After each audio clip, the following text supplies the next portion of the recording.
Et si la Terre était plate? Personnellement, je ne fais pas partie des platistes, mais je dois quand même avouer qu'ils ont pas mal d'arguments et on va en discuter. Selon eux, notre planète serait qu'un vaste disque avec le pôle Nord au milieu et une immense barrière glacée en sa périphérie, l'Antarctique.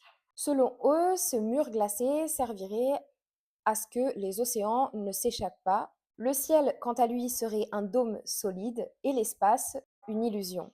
Le Soleil et la Lune flotteraient dans ce dôme et seraient bien plus petits et bien plus proches que ce que l'on croit. Leur premier argument, c'est tout simplement l'horizon. Ils disent que lorsqu'on est à la plage, dans les montagnes ou même en hauteur, lorsqu'on regarde à l'horizon, l'horizon est plat et selon eux, si la Terre était vraiment ronde, en fait, on devrait voir la courbure à l'œil nu.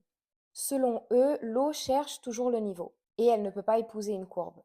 Alors comment expliquer que l'eau est collée à une sphère roulant à 1600 km/h sans s'en détacher? Troisième point, les vols d'avion.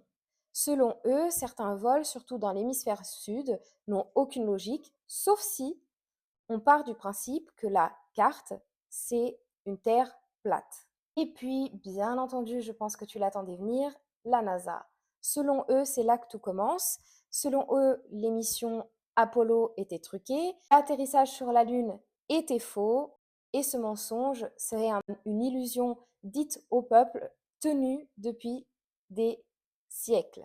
Mais alors, que répond la science? Les scientifiques, eux, ils disent que la courbe de la Terre, elle existe bel et bien, mais qu'elle est subtile, qu'elle devient visible à haute altitude, notamment avec les ballons stratosphériques ou tout simplement aux images prises depuis l'espace. Et puis pour l'eau à niveau, ça serait en réalité la gravité. Chaque goutte d'eau est en réalité attirée vers le centre de la Terre, ce qui crée naturellement une forme sphérique. Et là, je suis curieuse, surtout les platistes, dans les commentaires, expliquez-moi vos théories.